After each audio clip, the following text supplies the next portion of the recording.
Prynhawn da poib, and welcome to this meeting of the Social Services Scrutiny meeting on Tuesday the 28th of January. Please note that the meeting may be recorded and broadcast via the authority's internet.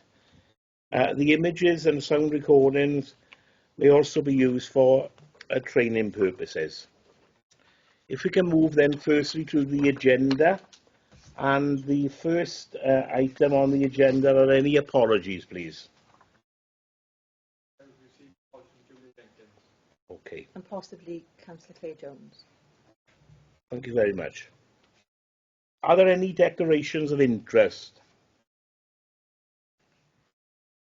Okay.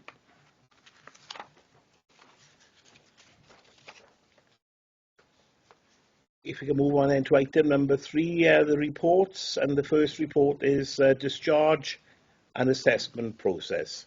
And I believe the Cabinet member is going to introduce it, followed then by officers for any detail and questions and comments. Thank you, Chair. So this report is the discharge and assessment process. So a brief summary of the report is to update the Scrutiny Committee about the arrangements in place by Adult Services to support hospital discharge, and it outlines the actions being taken by Adult Services to support people when they have been in hospital and require support from social care in order for them to return home. It also outlines changes made to Adult Services care management teams to improve the discharge planning. It also highlights how the RIF funding, the Regional Integrated Fund, is used to support discharged assessments. It also lists the priorities for the regional partnership set by the Care Action Committee, and it also provides scrutiny with the data around pathways of care delays, previously known as the delayed transfer of care. And the recommendation in the report is 2.1 for the content of this report to be discussed and noted. Thank you, Chair. Thank you, Councillor Maynard-Vokes. Before we move on to officers, for Angela, for perhaps expanding on the report, I'd just like to welcome Councillor Claire Jones to the meeting, and hope you're feeling okay, Claire. Thank you ever so much. Apologies, I've tried to get on my laptop, but my laptop wasn't letting me come in, so I've had to come onto my phone because it's not letting me on the laptop for some reason. And if I do leave, I do apologise because I've been sick quite a lot. So if you do see me just disappear, I am sorry. Okay, thank you, Claire. Thank you, Councillor. Councillor. Not expand on the report, No. expand on the Cabinet members in protection. Thank you, Councillor Richards. If you look at section 3.1 to 3.3, it outlines our responsibilities in terms of assessing people as part of the discharge process coming out of hospital after a period of hospitalisation. It's not just a local authority responsibility, it's a joint responsibility with health colleagues who have responsibility for a safe discharge from hospital back to their own home. If you look at 3.4, then outlines our responsibility that on a monthly basis, on the third Wednesday of each month, we undertake a census between the local authority and social and health to look at all those people who are ready for discharge from hospital and what are the reasons for them not doing so.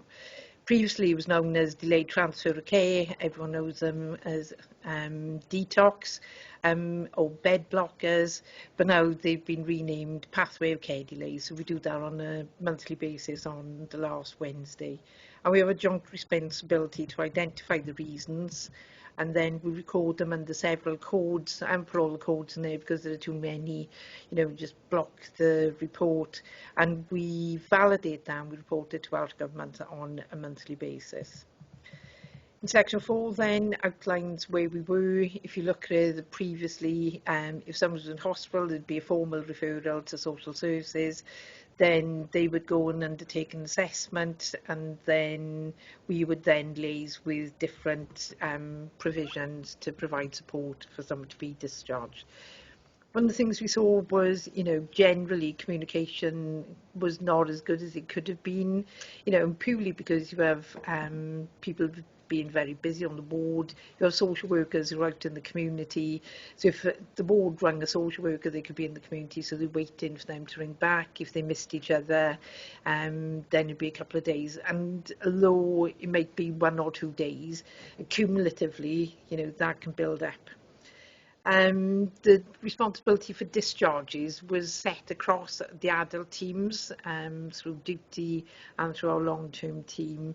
So, and we didn't have a defined one place where we could look at all those individuals who were in hospital and what was the next stage, so we were waiting for them to move on.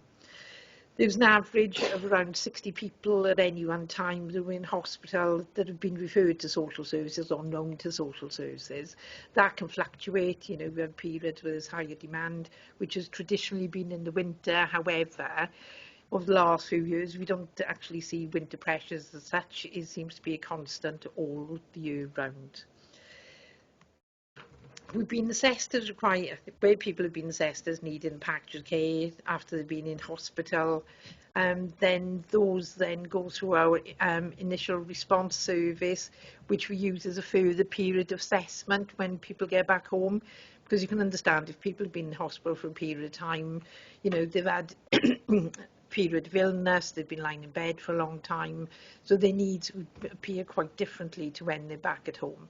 So we use initial response going in to work with people and trying and make them as independent as possible. They're also able to assess for small aids and adaptations, so it prevents them to refer to the community OTs, and the response can be almost instant. So they go in the morning, identify someone may need something, for example, a purging stool, which just enables them to sit in the kitchen. They come back up to Kehardy, and then they can actually take that piece of equipment with them in the afternoon. Just speeds up the process. And they can work with people up to 6 weeks, but during that time then they actually reshape the service to make sure that the package is right going on to a long-term provider. The main issues, if you look at 4.6, there's a table that outlines our pathway of care. These are from a year ago, so we can see the where we've moved to in the last year in terms of the numbers. As you can see from there, the main codes are waiting for social work allocation. So this was back in November 23. Waiting completion of assessment by a social worker, waiting assessment. So the biggest numbers we're talking about, and that's been consistent and not just a Merthyr specific, was around assessment of some sort. So that included social work assessment, joint assessments, which predominantly incorporate things like best interest assessments. So those are joint responsibilities with the health colleagues. The others then are basically 1s and 2s, and if you look at the other higher area, there was waiting for nursing home availability. Okay, where are we now? In January 24, we developed the new supported discharge team, which was utilising funding from the regional integrated funds. And that consists of, and that team supports people for the period they're in hospital and for up to 6 weeks once they're discharged. So we have that continuity of support, so they can really see where people improved or not improved, because they're aware of them from when they're in hospital, and they move and support people back into their own homes. If you look there, 5.3 outlines the form of the team. It's not a massive team. It's like 1 senior social worker, which is Ainsley, who's sitting beside me today, 2 social workers, 1 care manager, which is an unqualified social worker, and a discharge coordinator. 5.4 outlines the role of the team, and you can read that for yourself rather than me going through it. 5.5 is outlining that it's funded by the Regional Integrated Fund. However, we have seen the importance of the team and is built into the MTFP going forward as the fund diminishes. So it's like gradual reduction of that fund, which is part of the allocation of the way it's funded going forward. If you look at it then in 5.5, you can see we have to report on the performance of the team in order to ensure that we continue to get the grant funding. And you can see then extracts from the 6-month evaluation, which will be the first 6 months the team has been in place. And all of them have been really positive. So they've supported 112 referrals. 71% of those were supported to return home in line with our policy of home first. And then there's some comments and quotes from partner agencies and people who've been supported by the team. We've also included some comments from CIW, who did an engagement process and they met with individuals. Again, the feedback from that was really positive around how people were supported. If you look at it then in 5.7, we've then indicated a table that shows our delays as of November. There would have been a December one, but we didn't have the validated data in time to incorporate it into this report. But as you can see from there, you know, waiting social worker allocation is one, but in all honesty, that is unusual since the team has been in place. And in the last 6 months, it's usually 0, which is quite a good improvement from our 6 when we're looking at a year ago before the team was in place. No one waiting for the completion of assessment by social care, and again that's been consistent, and I think the highest number we've had since the team have been established at the beginning of the year has been 1, but I think that's just, you know, sort of timing. Still see there's waiting for nursing assessments and continuing healthcare.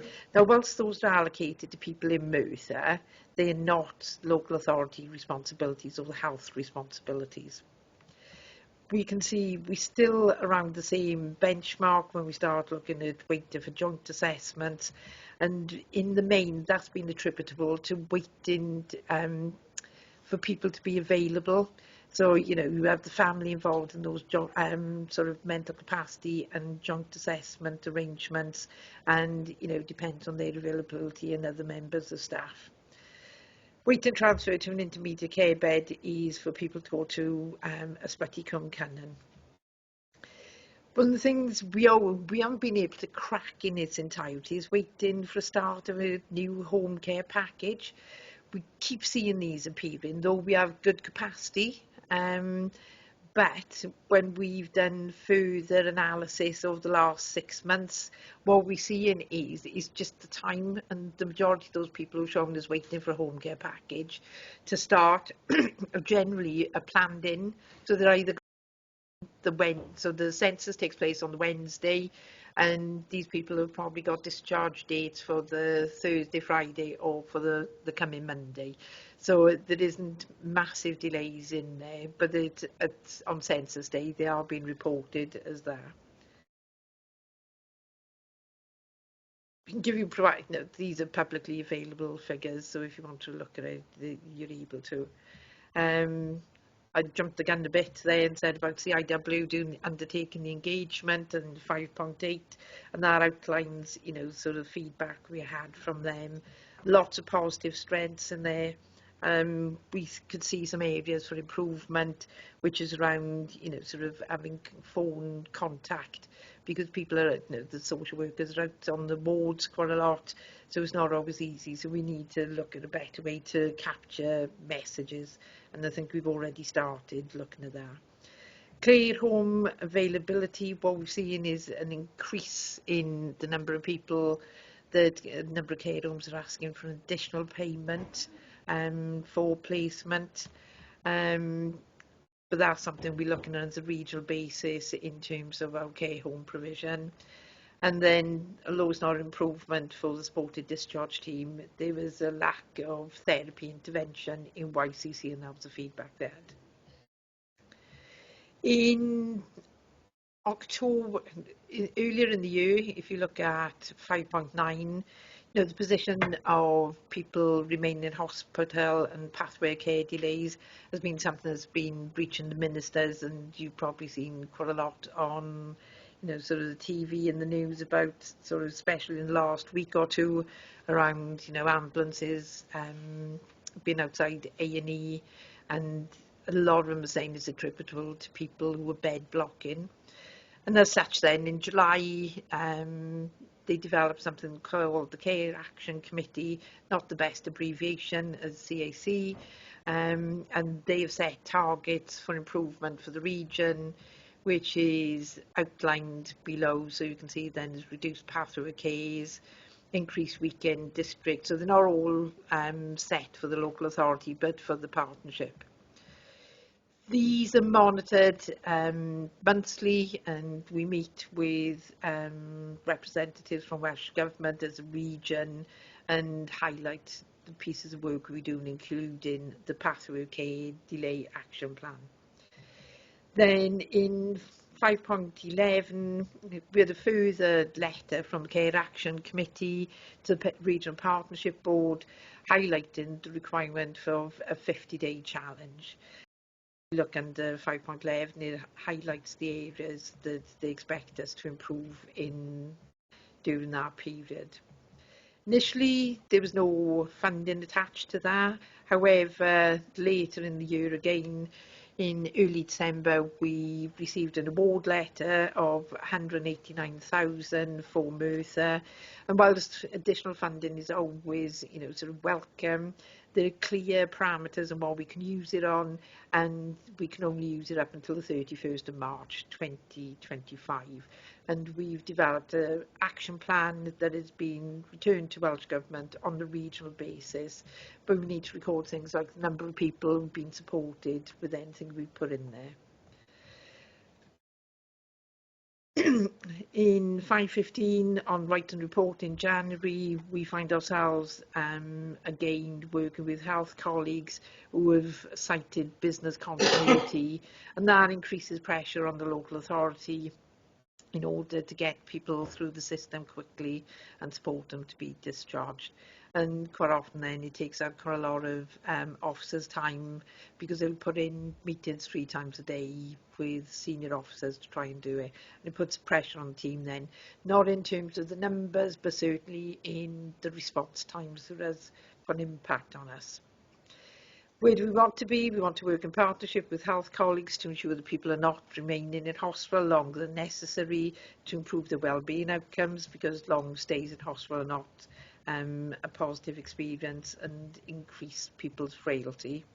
We want to continue to reduce the number of pathway care delays for social care reasons, and we're performing quite well in that. And we want to work in a more integrated way to improve outcomes for people.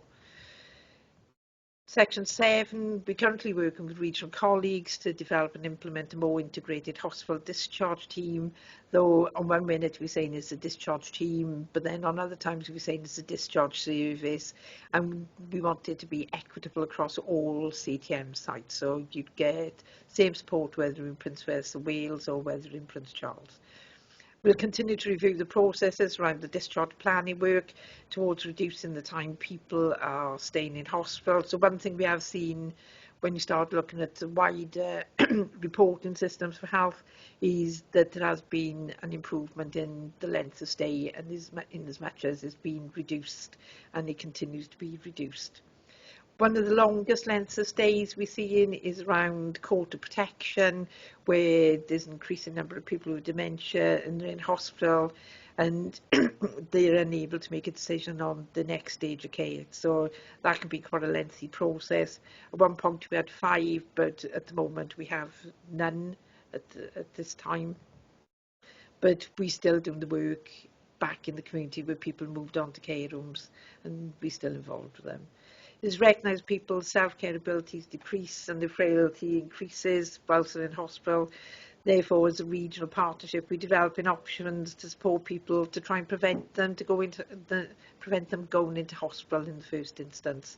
And that's through the Primary Care Navigation Hub, which provides multidisciplinary support to look at how we can maintain people there. And one of the things we're looking at then is how we can improve that efficacy by incorporating social care into that primary care hub. And we will continue to monitor the efficacy of the supported discharge team through the existing evaluation arrangements. Thanks very much. If you've got any questions. Well, thank you, Angela, for a very comprehensive report. Are there any questions, please, first? We'll take comments then afterwards. Councillor Tuvey. Yeah, the problem is at Prince Charles, about 20% of the people going then live outside the area now. What happens to all the patients from an Iron Bevan? Do we get involved with them? Stable at home does to some extent, because some of the staff that are there are health board employees, such as the OT, so they will get involved with some of the out of area, but then they wouldn't have access to that same follow-up community support that Cwmtaf residents have for, you know, sort of Mercer and RCT. But the same process occurs for them. You know, pathway cares are recorded, delays are recorded for people outside the area. And Prince Charles probably has a quite broad catchment area, in as much as you know, is ABMU and Iron Bev. And you also get people from Powys, and you also get sometimes, you know, sort of top end of Neath and Talbot. And, you know, sort of there's RCT residents in as well. So the issue with Prince Charles, it covers quite an array of different local authorities. So what we do try and do is try and make things as consistent as possible to assist in the ward staff, but we don't really have much many discussions with an ABMU, so they tend to just do the work separately with them. It would be mainly the OTs would liaise with the social workers in an Iron Bevan. Or they make a direct referral once people are on the ward, or they try whatever possible to look to repatriate them back to an Iron Bevan. Yes, yeah. There's a shortage of ambulances these days, and it's hard. If they were from Birmingham or somewhere, you could send them back, I suppose. I think they have an agreement, you know, between Cwmtaf Health Board and an Iron Bevan to repatriate. And similarly, you see the, you know, people from Merthyr are in hospital in Cardiff. If you look at some of the very specialist services are cited down in the Heath. And if someone goes there, they need sort of period of rehabilitation, then they look to repatriate those back to PCH or to YCC. So we cover Brecon as well. Brecon comes under us, doesn't it? It depends where people are living. I don't think it's Brecon comes under. I think sometimes is where the call is, and then the ambulance then will go to the nearest acute hospital. Yeah. So, you know, they will bring people from this side of Brecon into PCH rather than looking at anywhere else, because there's no acute hospital in Powys. No. Okay, thanks. Okay, thanks. Councillor Claire Jones. Thank you. First, can I say, Angela, yet again, you've written a comprehensive, you give a comprehensive explanation and putting forward, so thank you ever so much. I have to say, I'm doing, I think it's 4.5 or 4.4. You're speaking about the package being right. But are we still struggling? Because as you were very much aware, my dad was part of this when he was alive, bless him, and we were under the initial response service, and we couldn't get away from the initial response service because there was nobody that was prepared to pick up the Merthyr Vale area and down the south. So how are we on that now? Because it was a lot of strain I felt on an initial response, because they were picking up where others wouldn't. Yeah, thanks, Councillor Jones. Good question. I didn't incorporate it in here because I would be the domiciliary care sector. Okay, sorry. COVID, what we did see is that a lot of people, because of the pressures on them, and we previously reported to Cabinet and Scrutiny the pressures following COVID, a number of people actually left working in social care at that time. So what we saw was our capacity in domiciliary care was significantly impacted and reduced. And as a result, as with your dad, they actually remained with initial response because there wasn't that capacity to move them on. I'm glad to say, touch wood with every piece of my body, The domiciliary care sector capacity has improved considerably in the last 6 months, and it's got to the point now where they're actively coming to us and saying, have we got any packages, because we've got staff, which is a really positive thing.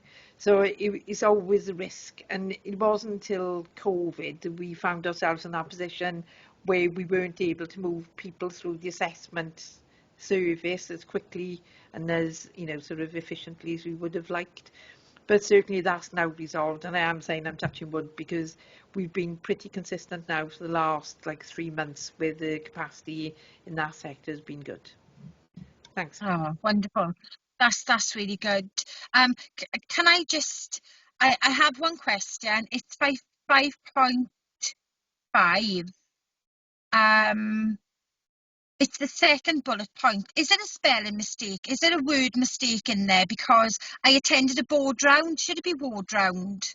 That's me just being pedantic, I'm sorry. Oh, it's a board round and board round are two separate things. Right. So the board round is essentially the hospital clinical staff. I know I'm sounding a bit technical now, but it's the doctors and nurses and the OTs, physios that undertake the ward round. That's where the decision's made around sort of discharging people and, sort of what's the next stage of their clinical support.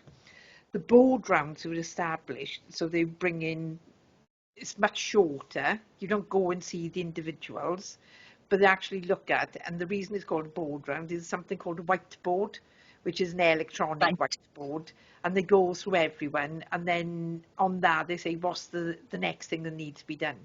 Yeah, so it's not a clinical decision per se, it is around what's the next thing. So they may say at the board round they need to be referred to social services, and Ainsley attends the board rounds, but they're much shorter. They're not talking about blood results or anything like that. It's not the clinical stuff. It is basically, do they need to be referred to the OT? Do they need to be referred to care and repair? Do they need, equipment? So it's much shorter, sharper, and very specific action led rather than a clinical decision. So there's no discussion of do they need an MRI scan or anything like that in the board round. Well, thanks, Angela. I've learned something new. Gareth, Councillor, are you okay if I ask 2 more questions, please? Yes, that's okay. Thank you. Thank you. Thank you, Chair. Can I just ask as well, with Ward 10, the stroke ward, so how has that impacted our residents of Merthyr, with that being moved with the discharge then? But they're out of area now. If they're not in Prince Charles, is that impacting your team with them being discharged then, or are you finding that the team now have got to go further afield to discuss cases rather than being local, is what I should be asking, sorry. Oh no, it's okay. The team was established to work on the 2 primary sites, which are PCH and YCC. Yeah, occasionally get outliers that there are GH, Royal Glamorgan and Princess of Wales. Very few. We do get a few people then that are in the Heath or Velindre or Llandoch. So, we do get occasional where they're outside. Now, if you look at it, there's people who go through the stroke, onto the stroke ward. And I don't want to be too, specific here. So if you go to A&E, regardless of where you are, you are treated equitably, whether you go to PCH, RGH or Princess of Wales. It's when you need an acute stroke intervention is the stroke service, which has been moved. What they've done is, because of a shortage of consultants, they've consolidated all the stroke services onto the Royal Glamorgan site. As yet, we haven't had any referrals from there, because it could well be that they move back up to Prince Charles for rehab or back to YCC. So we haven't had any referrals specifically from there. So as yet, I can't say that we've seen any specific impact from the acute stroke unit being sited on Royal Glamorgan. But then it's very early days. It's only been, 10 days. So, it could have been that someone's gone in acute phase and they're nowhere near discharge at this point. So, it's too early to say what the impact will be to us going forward. That leads to my next question, my final question, Angela. So, with the impact, are we seeing patients being discharged when realistically they should still be inpatients? Is it affecting anything? Overall, or specifically now in relation to the stroke service? I think overall, including the stroke service. I think there's probably the language is changing. It used to be that if someone's ready for discharge, now saying, I think the language has changed to someone being clinically optimized. And what that means in short is that someone doesn't need acute input. But what we are seeing is people who are really frail. We've got a lot. Well, the Mercer is, so we've got increasing percentage of older people that are living here.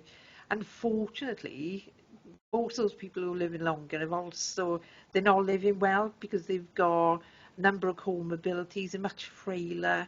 And we see that in social care and in terms of the packages of care that we are putting in. They're far more complex. People are, like if you described home care 15 years ago, they'd have a couple, they'd go in, have a nice cup of tea, do the cleaning, do the shopping and do a bit of firelighting. We haven't been doing that type of support for a long time because the complexity is, quite often is people who are bedridden, who don't get out of bed, and they rely on social care to go in and provide their support on a daily basis. It's hard to say. I think sometimes we make the assumption that maybe someone has gone home too soon, but because people are ill, they change quite quickly, because you see that on the flip side as well, is that people in hospital, we arrange a package and it's supposed to start day after tomorrow and then it's cancelled tomorrow because the person's unwell. So it can work the other way as well, is that sometimes people aren't discharged because they become more ill while they're in hospital, and sometimes people deteriorate quite quickly when they're at home, but some people will get a lot better. So you can't say it's an absolute one way or the other, because people's sort of needs are much greater. So it's really difficult to give an absolute for that one, Claire. Sorry. No, that's fine, Angela. Angela, thank you ever so much, because I always appreciate you give a lot of detail in your responses. So thank you ever so much. Thank you to the team, and thank you, Chair. I'll pass over to you now. Thank you. Councillor David Isaac. Yeah, thanks. I'd like to pick up on a comment you made about additional payments to care homes, etc. Do you think it is necessary to renegotiate contracts with care homes, wanting this money for them to prioritise admissions from ourselves instead of their private work? And so backing that as well, so do you think we're being outbid for space with these care homes by them taking in their private patients? Unfortunately, Councillor Isaacs, we have very few people who are 100% self-funding. A couple of years ago, and one of my colleagues here, Stacey from Finance, we did a full fee cost analysis. But if you look at it, the care home sector's probably switched on its head in the last 4 years. Post-COVID, there was a number of people who were impacted and unfortunately died because of the pandemic, which meant a lot of our care homes were financially unviable because they didn't have enough people in there. For a care home to be financially viable, it needs to be running at about 90% occupancy for it to be for it to work. So we did a full fee cost analysis probably just after COVID. So we've worked with providers and set a care home fee. But if you look at it, since that time, what we've seen is the implementation of the real living wage, which means that care home staff are costing considerably more than they would have previously. So they're not paying the minimum wage or in between, but they've got to pay the real living wage, which has increased the cost there. The other thing we're seeing is cost of living, just as our gas, electricity and everything else is going up, and the cost of food, that is going up for providers as well. Plus, we're seeing an increase in the complexity of people who are moving into care homes, especially when we start looking at people with behaviours associated with a dementia. And quite often we had an example on, so recently where a gentleman was so distressed in the care home, we had to put additional support in to support him, because we're not just talking, someone being mildly confused, we're talking about someone being, sort of really distressed. So that's one example. We also see that, there is an increase in complexity of people going in there. So, it isn't a case of the care home sector just saying, look, you've got to pay the same as, the private people. Because if you look at it, and I'm sure we could provide some detail on that, but most of the people in Mercer care homes are Mercer people, and there's very few who actually fund their own care. So we're not attracting additional costs, because there's lots of people with paying privately, and that's upping the cost. What we are seeing is an increasing number of people who need nursing care. I think if anyone's been around, quite a few years ago we did a Home for Life piece of work that anticipated what our numbers would be going forward. We couldn't understand because they weren't materialising, because roughly the number of people in residential care plodding along about the same, with a variant of about 10 to 20 at any one time over the year. But what we have seen is the number of people who are going into nursing care and coming back out. We place a lot more people, but the numbers stay in at any one time are pretty consistent. But we are seeing now a gradual increase in the number of people who are there at any one time. And if you look at it, you're talking about, look at stays, about 40 to 50,000 pound a year in a care home placement. So if you look at it then, if it swings by 3 people, that's a variant of like £150,000. Yeah. So, it's a lot of money. But if you look at it, 24-hour care, you can't turn the heating down and leave people cold. They got the heating going all the time to maintain a constant temperature. And we are seeing pretty much the same impact and increase in cost in our own provision as well. Does that make sense? Thanks. Yeah.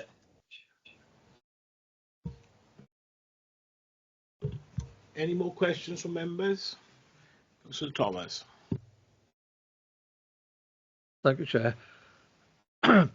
Angela, on the table of reasons for the delay of discharge, the table on the 23rd of November, the total came to 42 cases, and 18 of those were awaiting assessments.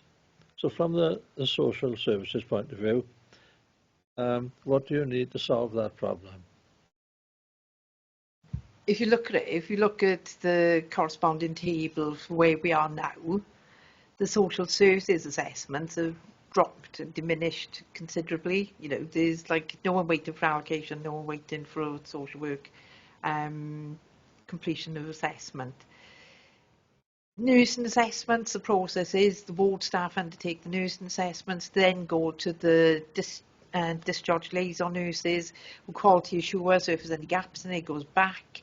So it's very dependent on COMTAF Morgana staff to undertake the nursing assessment. So those are not a local authority responsibility.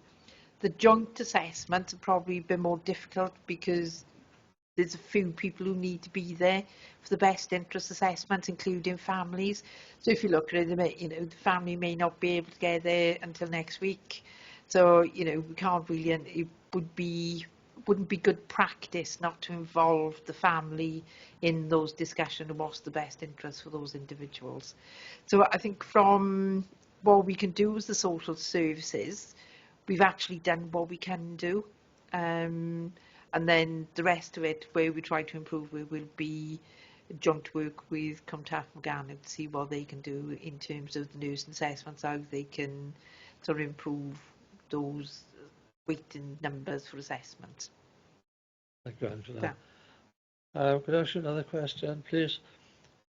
You say there's a problem with longer delays because of people's capacity, or patients' capacity, to agree the next stage of their care.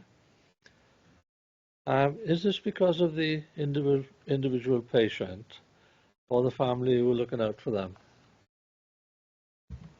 If there's an increase in the number of people with dementia, I think that's well-known fact. I don't think that's anything, sort of that isn't unknown.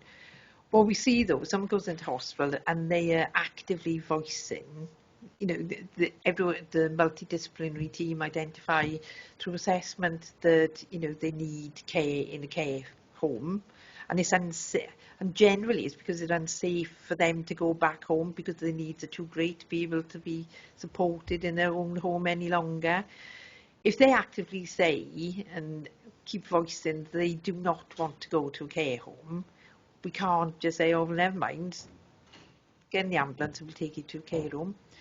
Then what we need to do then, unless someone has got lasting power of attorney that can make that decision on their behalf, and a lot of people don't have that in place because they never think it's going to happen to them, then what we need to do is jointly make an application to the Court of Protection, and then it's a judge makes that decision. But then it's a lot of work, when I say it's a lot of work, they ask for everything, and every opportunity needs to be explored for that person's wishes to be met, for them to go home. And you really have to demonstrate why it would be unsafe for them to do so. So that once the application's made to the court, one of the things we have identified is a lot of to-in and fro-in before that decision's made at the moment. So we look at how we can speed up that process. But once it's in the court arena, it's out of our hands and we have to wait until the court makes that decision. So it's not the family, it's because that person can't make the decision because they've no longer got capacity. Right, thanks. So what's the difference between an appointee to look after a relative's affairs and somebody with a power of attorney? Right, an appointee is basically, so you can't go and collect your pension, for want of a simple description. Appointee can collect your benefits on your behalf. So it's only the financial benefits they're collecting, but they haven't got any legal right to make a decision on what you're paying that, what you're using that money for, right? So basically, like for the local authority where people are in the care homes, we are appointees for those individuals. We collect their pension on their behalf and then hand it back to them, yeah, after they paid for the care fees. Lasting, you can give someone a power of attorney, so I can turn around and say to someone, go to a solicitor, but you don't even have to go to a solicitor because it's not that difficult. But you fill in the forms and then you register them that someone has got the authority to act on your behalf. So you can sign it and say, look, my son, my daughter, my brother, my sister can deal with these affairs on my behalf because they've got a power of attorney, right? But if you've got a power of attorney, that is only a legal requirement if you've got capacity to continue to be able to say, I still want them to do it on my behalf. You can put something in which is called a lasting power of attorney, whereby you register it that if you are no longer able to make decisions, that you nominate another person to do it on your behalf. So if you have dementia, then you can nominate a lasting power of attorney, which could be a friend, could be a family member, could be a solicitor. But in order for that to be legal, that's got to be registered with the ombudsman. Yeah, I'm looking to Ainsley because it's like I can never remember. It's the public guardian. Right, it's got to be recorded with them, right? So you can't just sign it. If it's not registered, it's not legal. But there are two elements of that. One is to undertake to or have oversight of your financial affairs, and the other one is for health and welfare. So if you've got it as lasting power of attorney for financial affairs, that person you've nominated cannot make decisions on your health and care support. Does that make sense? Yes, thank you I'm very trying to much. make it, it's a very complex situation. I'm trying to make it as succinct as possible. So. Yeah, thank you, Angela. Thank you, Chair. If you'd gone to a solicitor, Ian, you would have to pay good money for that advice. Yeah, yeah. I would say they're not, no, it's not that difficult to fill it in, but you have got to pay £400 for each one. To do, I think that's probably what puts people off, is that to register LPA for finance is £400 and odd, and LPA for health and welfare is another £400. So it can be, you know, if you go to a solicitor, then I think they charge about £1,500 for you to do it. But it's not that hard to fill it in yourself. You just need 2 signatures. Well, free advice. Yeah, that'll be my She's side lying hustle, again. is how to fill in, you know, LPA. And obviously, Andrew, was significant as well. It's only in recent years that the health element came into Yeah. the last power of attorney. It was only to do with financial previously, but we better move progress, I think, Sorry. on this report. I've got a few questions to ask myself. Oh. Ian, have you got anything further? All right, I've got a few questions here. It's a sort of combination and a question, really. From what would you agree, from what I've read within the report, that there seems to be a better process between the hospitals and the social services than what may have been previously? And if I can give an example, really, where I've known of people some time ago now, who the hospital is saying we're ready for discharge, but no social services hadn't been involved. The reason being is that the hospital hadn't notified, or no one had notified social services in those circumstances. Would you say that things have improved, Angela? From the report, it appears to be the case. I think it has improved, and in all honesty, we have to sort of credit Ainsley and the team in that improvement. And I think that's due to the fact that their presence on the board. So instead of maybe 10, 15 social workers going back and forth, it's the same people. So if they got any queries, they pick them up much earlier. But, you know, we still have instances where, you know, sort of people are unknown to us, and then not everyone who comes out of hospital needs social services input. So, you know, there are thousands and thousands of people who are discharged and not coming to social services, fortunately, because in all honesty, it would kill us if we had any more than we got. But, you know, the relationship between social services and the hospital-based teams in PCH and YCC has significantly improved with the relationships of the social workers going back and forth. Thank you, Ange. My other question is regarding, or one of my other questions, I should say, is regarding assessments. You state that assessment in hospital wasn't ideal,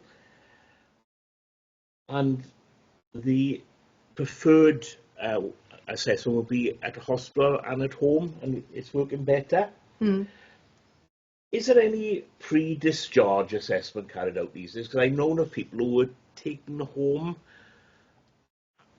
to see how they fit in at home before going back into hospital, before being discharged totally from hospital.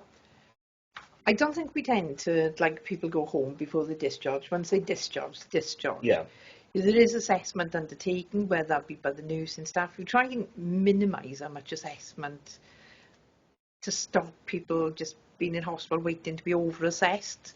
So there's limited just to know what support someone needs to get home. If there's identified, and I haven't put it in there, is like pathway 3, which is complex discharge. So more people involved in that. It's trying to stop people. If you're ill, if you think of yourself, you know, if you've had a bout of flu or a cold, your ability to do things is, you know, much reduced. And again, with the period of hospitalisation, that's the case. So, but what we haven't got at this point is as a resilient, when you're looking at moving on to care homes, a resilient community services that can do all the assessments, like nursing assessments, and, you know, OT assessments in the community, and keeping someone safe. So one of the things that's in the Care Action Committee is to look at step-down beds to undertake assessments in the community, which could be a nursing home. But we're not at that point yet. Yeah, thanks, Ange. My next question is in relation to paragraph 3.4. I wasn't entirely sure what was meant in the last paragraph of last sentence, sorry, of 3.4. It should be noted that delays are recorded against the place that person resides. Basically, if you look at it, we may have someone in Cardiff who's a delay. So it's not around people who are in Prince Charles or people who are in the Heath. It's all recorded against where that person lives, where their full-time residence is. Yeah, thanks. Totally understand that. Just for clarity for the report's record, with regards to paragraph 4.6, the reference to, is there a typo? There should be December 2024, because December 24 wasn't available. You had to compare November 23 and November 23. 24. It is 24. Yes, just for the record. No criticism. Not. Yeah.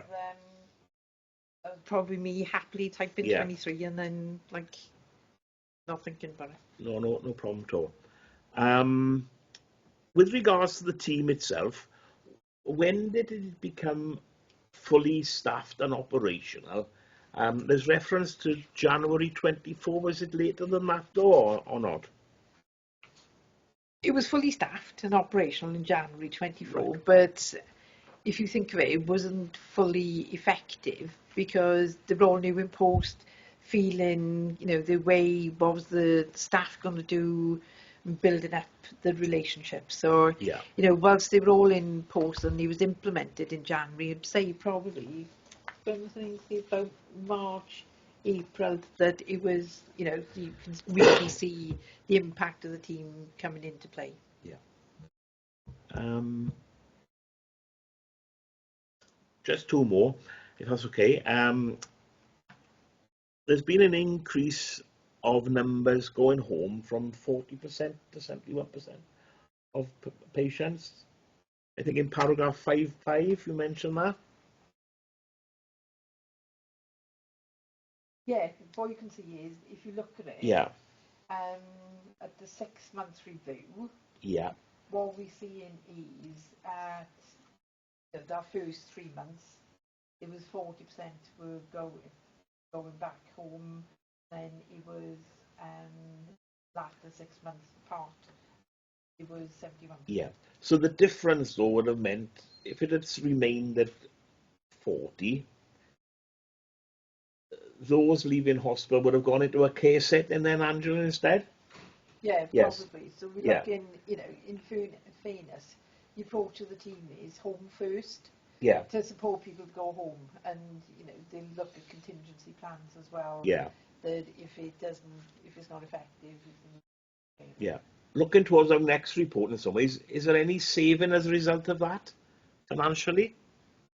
I don't think we've seen any saving, Gareth. What we are seeing is prevention of an increased cost. Yeah. So anything that's been done in this arena now isn't achieving any savings, and probably the easiest way to describe it is previously, say you had 100 people who were over 65 who had care needs, and of those we were supporting probably 25. We're now seeing that there's probably 400 people over 65 with care needs, but we're still supporting around the 25, 30 of those 400. Yeah. So it's very much a cost avoidance rather than a cost reduction. Yes, yeah. And also, Angela, the contribution towards home care doesn't reflect the cost of it, really, does it? No. It costs far more than any contribution. And if you look at it, I think the maximum charge is £100. Very few people are paying maximum charge for domiciliary care and community support. And even with the £100 is nowhere near touching what the cost is. Yeah. Thanks. final one is in relation to the grant which you had in December, I think it was, which got to be spent by March. Yeah. Is there any further grants on the horizon, or is that a one-off? That's clearly a one-off, and in all honesty, we didn't expect that. That was, much previously we've always had winter pressure monies, but we haven't had that for the last couple of years, so we didn't expect any additionality. So it was a bit of a bolt from the blue, that 189,000, and it's far narrower criteria that we can spend it on than the winter pressures. But that is the local authority element of it. There's also money being allocated to the health board as well. Yeah. Okay, thanks very much. Obviously, that's, I think, all the questions. Any comments from members, please? Councillor Ian Thomas? Just say something about the point you raised about checking to see that somebody could go home safely. So from my own observations, I've seen it in the hospital. They have a series of tests which they give to the patients. They have a kitchen setting, and they see if they can safely use the kettle and the toaster, things like that. And they have a little false set of stairs and see if they can go up and down them. I think the physiotherapist does that, don't they? That's all. It's just as you raised it. Well, that was, I thought that may have been the answer, because I know my mother at some point, they took her actually home as well. It may have been OT from hospital, not social services. It's probably an OT, and it depends on individuals. Sometimes the hospital OTs do actually go home with someone to double check. Okay, as comments covered? Well, we've had a good, full discussion on this report. We would normally have reflections on our reports at the end of the meeting, but it's been decided now we'll discuss reflections on each report, because if there's any queries, officers will still be present to answer those. So, have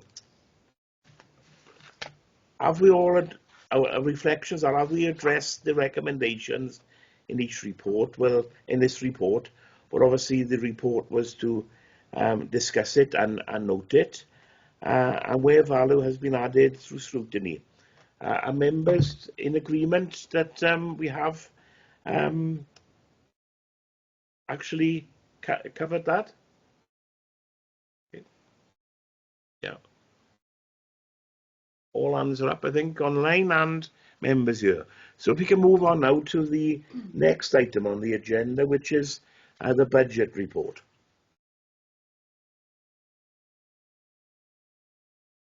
Yep. If you would, please. Yeah. Yep. So budget report for scrutiny. So scrutiny members requested an update on the social services budget. Currently in month 9, December 24, the month 6 position has been reported to date, which is included in this report. The cost of living crisis and higher costs for commissioned services has impacted significantly on some budget lines. Demand for services has also changed over the past few years, especially following the pandemic. This impacts the budget. As part of the medium-term financial planning, we've had to review and update budget spend in certain areas. And the recommendation in the report is the contents of the report to be discussed and noted. Thank you, Chair. Okay, thank you, Councillor Maynard-Vokes. Is the Director, could the Director speak on this, please? Yeah, so quickly, just to take you through the report, as Louise outlined, the report reflects the month 6 position, so as at the 30th September 2024. The month 9 position, I think, is going to be reported next month, February, at the council meeting there, so it was difficult for us to discuss that until that's been signed off. You'll be aware that budgets in social care can be really unpredictable, particularly sort of with high areas of adult assessment and children looked after. Section 4 in the report outlines where we were. Section 5 outlines where we are now, so that sets out the budget position. 5.2 shows the information around the significant variances within the budget, and we can answer any questions on those as we go through.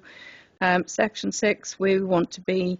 Obviously, we want to maintain a balanced budget, and just to outline, the overspend is primarily in children looked after. Sorry, Joe, I die like that. But that's obviously the increase in demand in children's services and the eliminate profit agenda. And then section 7, you'll see what we need to do next. So we do have regular meetings with our accountants, and Stacey's here today. We continue to work with our neighbouring authorities and the Health Board around transformation, and particularly around additional funding, particularly around RIF and any grant funding. We work with the Association of Directors of Social Services, ADSS, and WLGA, particularly around business cases around eliminate profit and connecting care. And they're two of the areas that, high cost at the minute. We continue to review our demands within children and adult services.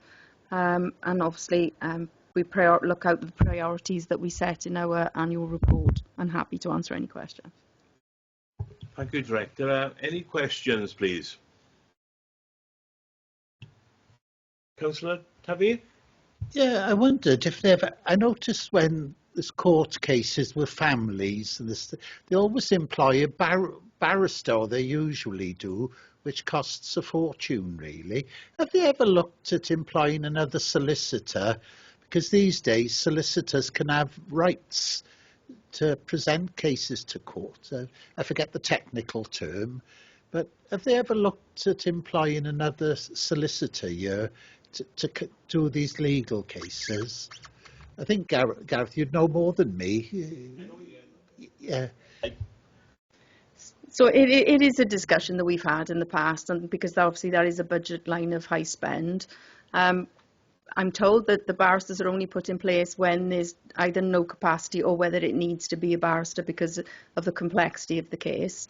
But certainly is something we've looked at and considered in the past, and I think cost effective wise it doesn't work out. Oh, right, thanks. Yeah. Yeah. Try further question? The other question is, I noticed that on the children asylum seekers, you've got 6 children above the age of 18.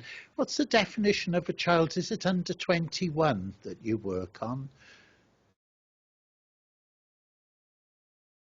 Sorry? Oh, just, oh, right.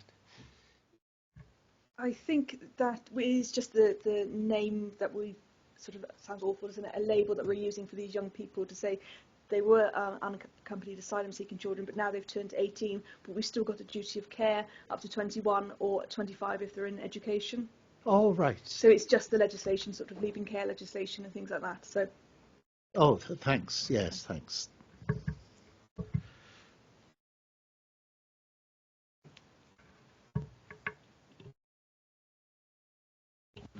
Thank you, Chair.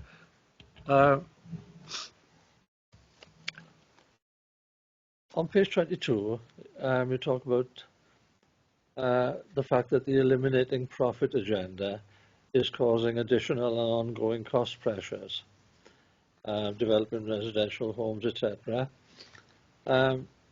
Is this still a good idea? As I think elimination of profit is only for children's services, isn't it?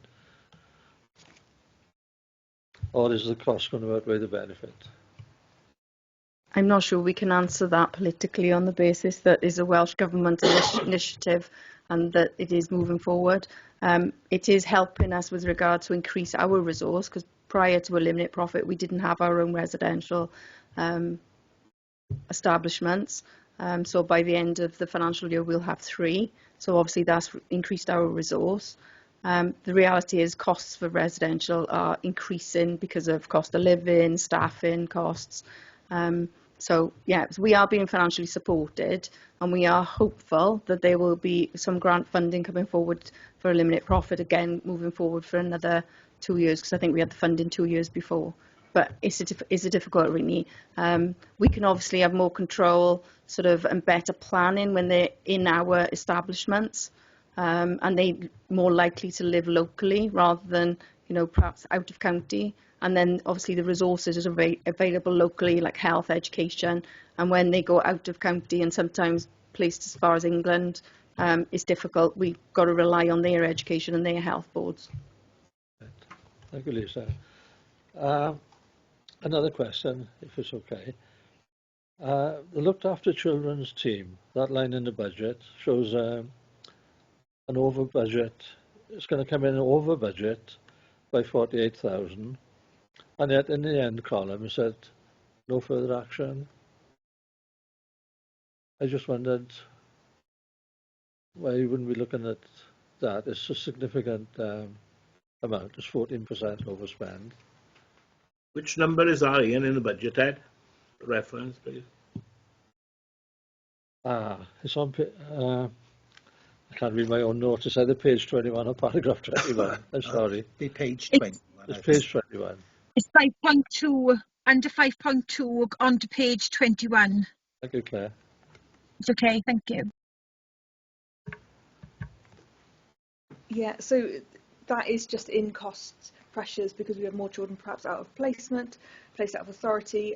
So it can change depending on the education of those young people and where they're educated and placed out of authority. That can have costs. Sometimes it's waiting for education services then to take over the transporting if they're in Merthyr Tydfil. So we'll fund that cost until it goes through the process of education to take it up. So it changes. So we're not doing any ongoing work at the moment because it's a sort of a one-off. We're hoping that, again, we monitor that. So if it seems to be an ongoing pressure, we'll manage the budget then and consider whether that needs to be increased going forward. Thank you Make very sense? much. Thank you, Chair. Thank you, Ian. Any further questions? Okay. I've got a few. Basically, it's on paragraph 5.2. It's really a series of questions on some of the overspends and underspends. The first one is in relation to the equipment.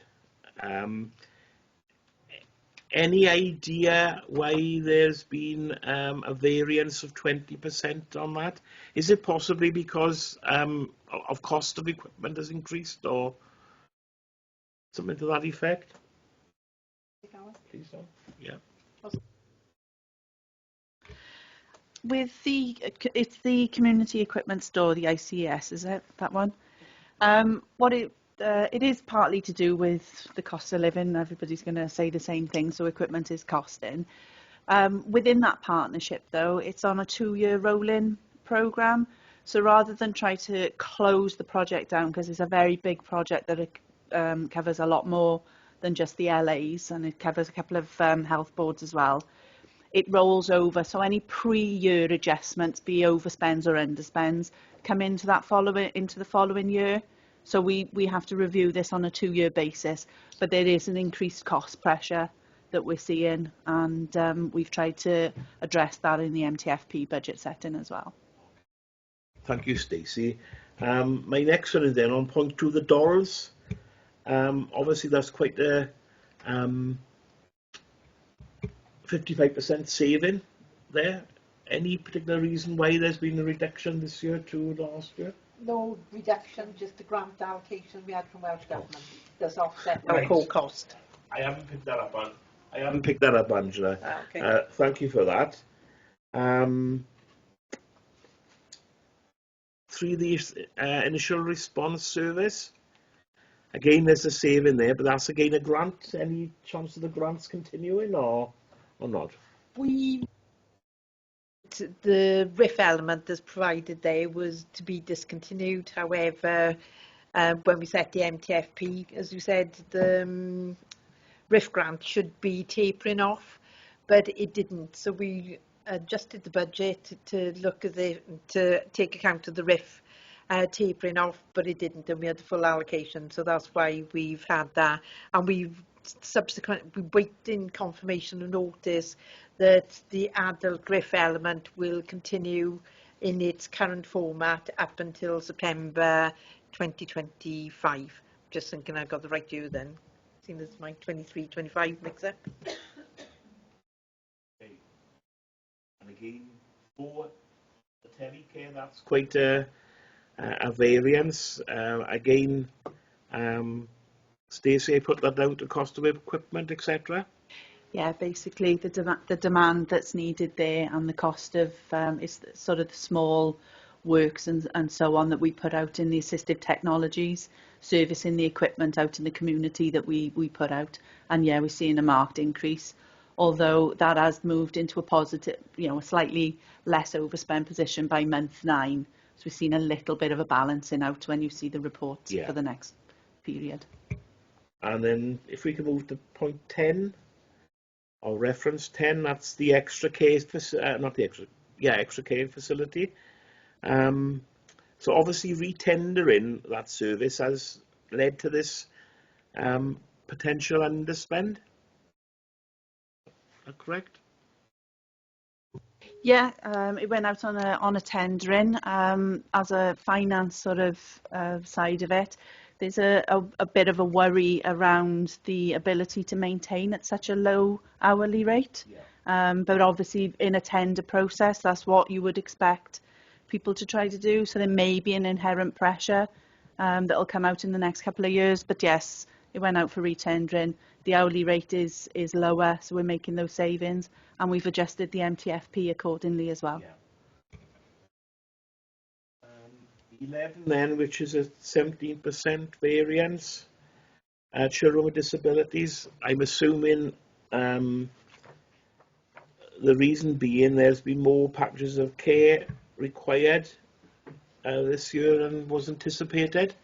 Yeah, what we've seen, I've literally about an hour ago had a report written by the CWD Children with Disabilities team looking into this and the increase in children becoming open to the team has significantly increased from sort of around about the 80s to over 100 of young people open to the team requiring support. So we're looking into what's required, the projections. So there's been an increase, sort of 10% each year increase in support required over the last 4 years. So we're looking at some predictions and some costs into that because we think it's going to have a significant impact on us going forward. So we've got an awareness of it. We're looking into what we can do, and if there's any sort of preventative work we can do to save us having additional packages of support. But it's certainly something we're aware of in children in the children's services. Thanks, Joanne. Thank you, Joanne, for that.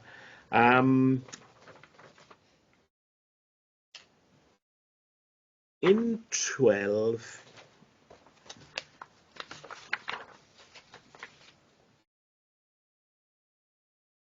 I wasn't sure what was. It wasn't because of an overspend or an underspend, the variance or whatever.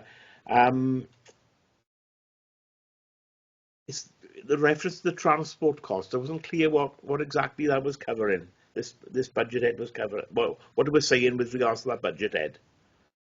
It's to do with sort of car allowances. If we have to hire any vehicles for people to go out to county, which is obviously cheaper than paying the mileage and so on and fuel. Yeah. What I have found with the month 9, I don't know the figure off the top of my head, but there was some fuel that actually relates to one of our children's residential homes. So you should see a positive movement in that line as well, because I've managed to move some costs that I hadn't realised didn't sit within that team. But yeah, it's just the travel, and as Joe said previously, depends on where the children are, the number of sort of class children around at a point in time or in a financial year. Thanks, Stacey. And then 16 is my reference. 16, that's the court cost, Lisa, obviously can be quite substantial, preparing expert reports, etc. I'm assuming that's the reason for the variance here. Obviously, there used to be a reluctance, it was the same now, that everything was pushed onto the local authority, whereas it could have been shared between the parties within the proceedings. Is that still the case these days? Yeah, I think the expectation under the public law outline is that any assessments or certainly drug testing is taking place before we enter the court arena, so that evidence is there. Yeah. So whereas before it would happen when we were in court, you'd have the shared cost, we are now picking up the costs for most of it. Yeah. And obviously there are costs which, until you get into the court scenario, you don't know exactly what you're going to face, and it will be the local authority who's responsible for them. Yeah. Thank you. With regards to 17, leaving care, is the same there? Just there's fewer numbers leaving care in this period who needed assistance? Is it just basically down to numbers, really? Yeah, and it can be different types of accommodation types, which might be cheaper than we thought they might be. So yeah, it just depends where those children are placed going forward. Yeah. We can try and predict what we think it's going to be, but obviously. Thanks, Joanne. And then again on 18, the unaccompanied asylum seekers. Obviously, there's been a grant, which is a Home Office grant, which has covered given financial support. Will that be ongoing? Do we know? Yes, the Home Office fund our allocation of unaccompanied asylum-seeking children. So that's been accounted for in the medium-term financial plan. The authority has to have, I think the minimum is 12. So we try to maintain at that. And obviously they also fund the unaccompanied asylum-seeking children leaving care. So once they turn 18, they still, as Joe said previously, they still sit within that arena. It is a lower funding level because you'd expect to give lower support. So we've tried to track that through and account for them turning 18 as well within the MTFP. My final question is in relation to the budget. 20 is obviously a substantial underspend there, and again it comes down to grants. Do we know if that's an ongoing? Will it be an ongoing grant, or is it a one-off? There's been agreement to put it into the MTFP for next year, I believe, but it is an annual allocation. So to go longer term than that was sort of too risky, but there's definitely been built in for next year.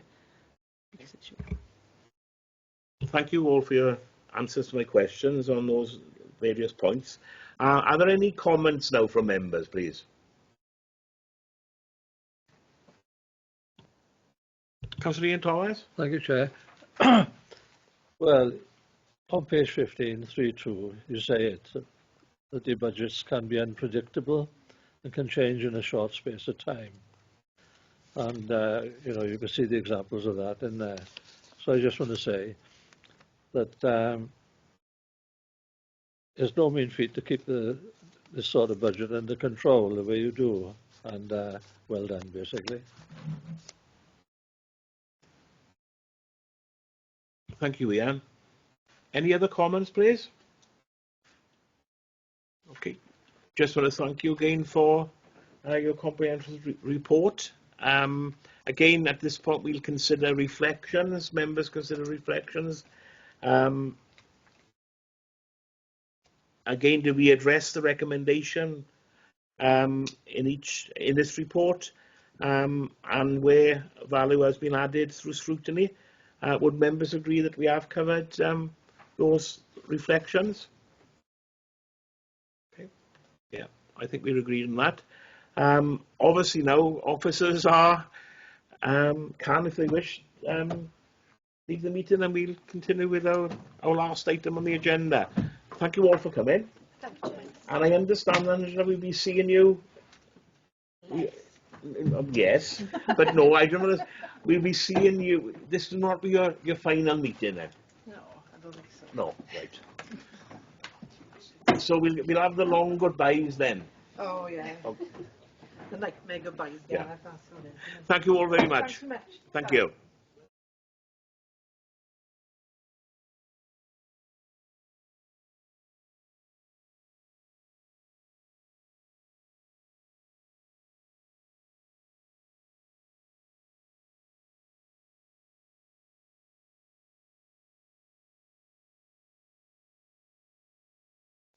Right, moving on the agenda, we're nearly there, I think, now. The next item is the forward work programme. Any comments on that? I think we've got a full programme until the end of the financial year. And obviously we'll have to get together then to... Had the change, haven't we? Oh, we've had a change, yeah. We are hopefully bringing forward the community learning report to the 11th of March. So we will deal on the 11th of March with safeguarding and the adult learning. Yeah, and we've got a workshop. And then we've got a workshop on the 6th of March prior to the safeguarding, prior to social services, where we will consider the safeguarding report. And only 2 members have accepted the workshop. Oh, so any members who haven't accepted the workshop, if you could please let Jane know as soon as possible, please. I'm still waiting on my rota for that one. Yeah, that's okay, Claire. Yeah, I think Jane mentioned that. Yeah. 6th of March, you accepted, Claire. Yeah. So what day is it? Sorry, Gar. What day is the 6th of March? What day is the 6th of February? Is it the same day, isn't it? Is it the 6th of March is a Thursday? A Thursday. Yeah, David. Okay, thanks. That suits you, doesn't it? Yeah, I can't attend in person on Mondays and Tuesdays. Okay, I think that's everything on the work programme. There are no scrutiny referrals, and we've dealt with reflections. And I've got no other business has been brought to my attention. So I think that's the conclusion of the meeting. Have a good evening, all.